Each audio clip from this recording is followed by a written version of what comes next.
నాకు చాలా మంది తమ్ముళ్ళే ఉన్నారు. అయితే స్పెషల్గా నా ఓన్ బ్రదర్ ఒకడు ఉండు కాబట్టి ఆయన కోసం కొన్ని ఓపెన్ చేసి చూద్దాం. తమ్ముడు పేరు టింకు అని ఉంది. నేను సాయి వెంకట్ అని రాపిస్తే మళ్ళీ నచ్చదేమో అని చెప్పేసి నేను టింకు అని రాపించిన. పాప తమ్ముడు పాప ఎప్పుడు నువ్వు నాతోనే ఉండురా, నాకు ప్రొటెక్ట్ చేస్తూ ఉండు అని చెప్పి నేను ఈ రోజు ఇస్తా తమ్మునికి. ఒక వాచ్, తమ్ముడు పేరుతో ఒక వాటర్ బాటిల్.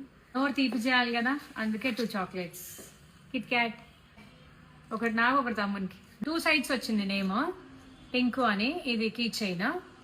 ఇవన్నీ నేను పూజా మల్టీ ఫ్యాషన్ అనే ఇన్స్టా పేజ్ నుండి తీసుకున్నా. వాళ్ళే కస్టమైజ్ చేసి ఇచ్చారు. మనము అంటే మన బ్రదర్స్కే కాదు, మన ఇంట్లో ఎవరికైనా సరే మనం సర్ప్రైజ్ చేయాలి, గిఫ్ట్ చేయాలి అన్నా సరే నేమ్తో కస్టమైజ్ చేయించుకోవచ్చు. ఇంకా చాలా కలెక్షన్సే ఉన్నాయి. ఒకసారి పేజ్కి వెళ్ళి చెక్అవుట్ చేయండి. వీళ్ళకి వెబ్సైట్ కూడా ఉంది, అక్కడికి వెళ్ళి డైరెక్ట్గా మీరు పర్చేస్ చేయవచ్చు. చాలా కలెక్షన్స్ ఉంటాయి. కంప్లీట్ ఫ్యామిలీ షాపింగ్ ఈ వెబ్సైట్ లో చేసుకోవచ్చు. మీరు స్టార్టింగ్ ప్రైస్ 55 రూపీస్. ఇంకా సెకండ్ వెబ్సైట్ స్టార్ట్ చేసినారు కాబట్టి చాలా ఆఫర్స్ ఉన్నాయి. కాంప్లిమెంటరీ గిఫ్ట్స్ కూడా ఇస్తారు. 499 అబోవ్ బిల్ చేసిన వాళ్ళకి ఫ్రీ షిప్పింగ్. 15th వరకే ఆఫర్ ఉంది కాబట్టి తొందరగా పర్చేస్ చేయండి. 7 years నుంచి రన్ చేస్తున్న ట్రస్టెడ్ పేజ్ ఇది. పేజ్ ని ట్యాగ్ చేసినా చెక్ చేయండి.